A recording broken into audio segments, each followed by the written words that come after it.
Welcome to the Finance Now podcast. This podcast is purely for informational and educational purposes, and it's my way of sharing my knowledge, research, and opinions with you. I'm Anurag Birla, and today I'm going to talk about the recent collapse of certain banks, along with everything that followed, including the acquisition of Credit Suisse and the overall effects on the wider banking sector.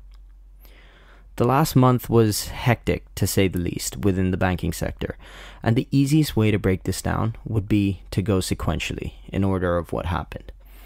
So starting from the beginning, the first bank to collapse was Silvergate Capital. Having served as one of the main banks for the crypto industry, offering services to companies like FTX, Silvergate decided to wind down operations and liquidate its bank on March 8th. Now let's roll back the timeline a bit. November 2021, the stock price had hit a record high. Things were great in the crypto industry, and a little over a year later, it had fallen 95%.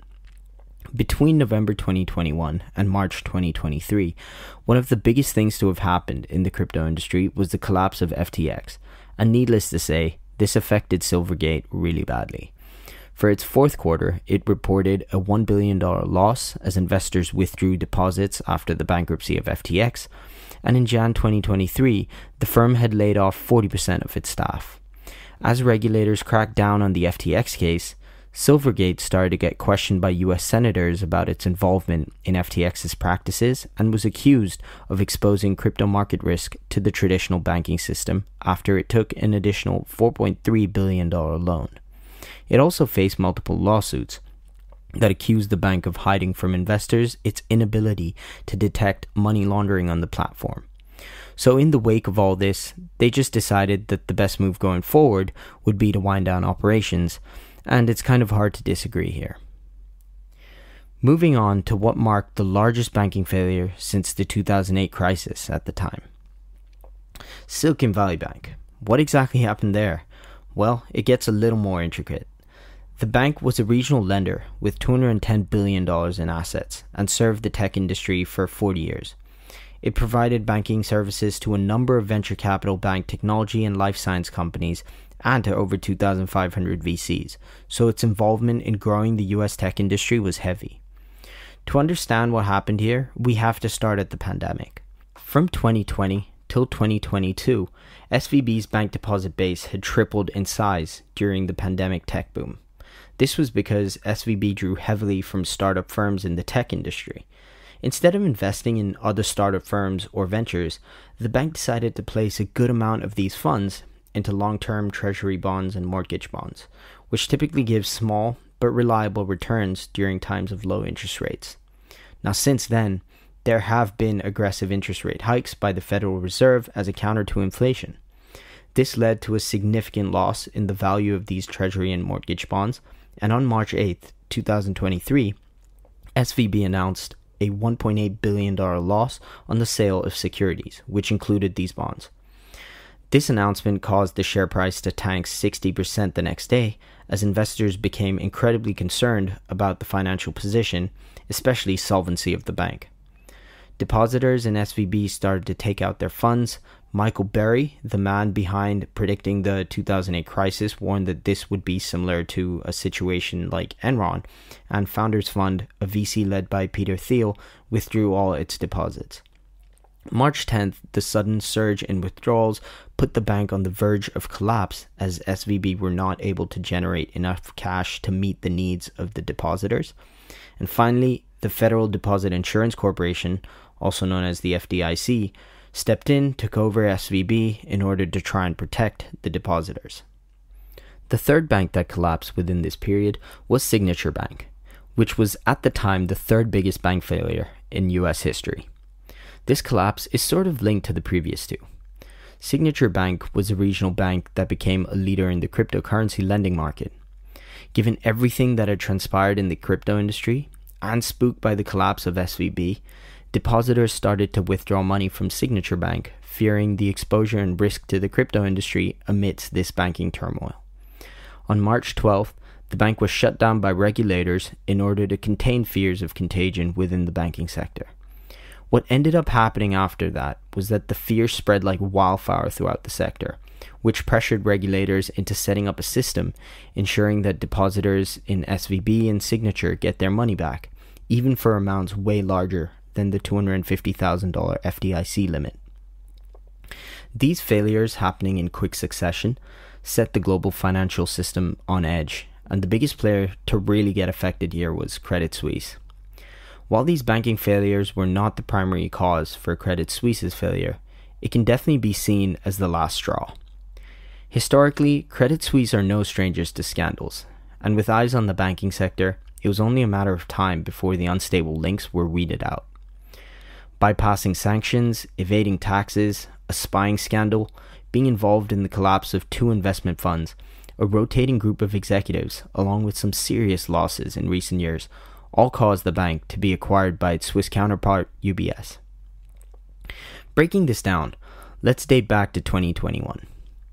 Amid the pandemic, the collapse of 2 firms, Credit Capital and Greensill Capital, caused a pre-tax loss of close to $1 billion for Credit Suisse, which triggered a sell-off of the stock. Following the collapse of the 2 firms, both the CEO and the Chief Risk and Compliance Officer of Credit Suisse's investment bank left the company.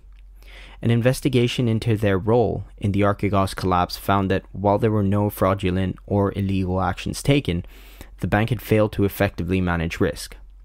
Months later, Jan 2022, Antonio Horta Osorio resigned as chairman for breaching Swiss and British COVID-19 protocols, just 8 months after he was hired to supposedly fix the bank. Come summer 2022, the new CEO, Ulrich Körner, pitched a strategic review but failed to win over investors. An empty rumor that Credit Suisse was facing a forthcoming failure led clients to pull out $119 billion worth of funds in the fourth quarter, while the bank suffered its biggest annual loss of $8 billion since 2008. Having lost about 3/4 of its share value in a year, Credit Suisse announced plans in early 2023 to borrow up to $54 billion to bolster liquidity and boost investor confidence. However, by mid-March, Saudi National Bank, which is Credit Suisse's largest shareholder with 10%, said that they would not give any more money due to regulatory barriers.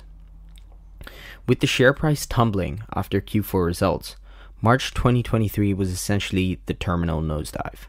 Credit Suisse delayed their annual report, and when they finally did release it, they admitted to material weaknesses. At a time where the banking sector is already so fragile, and trust and confidence are everything in banking, this was not a good look.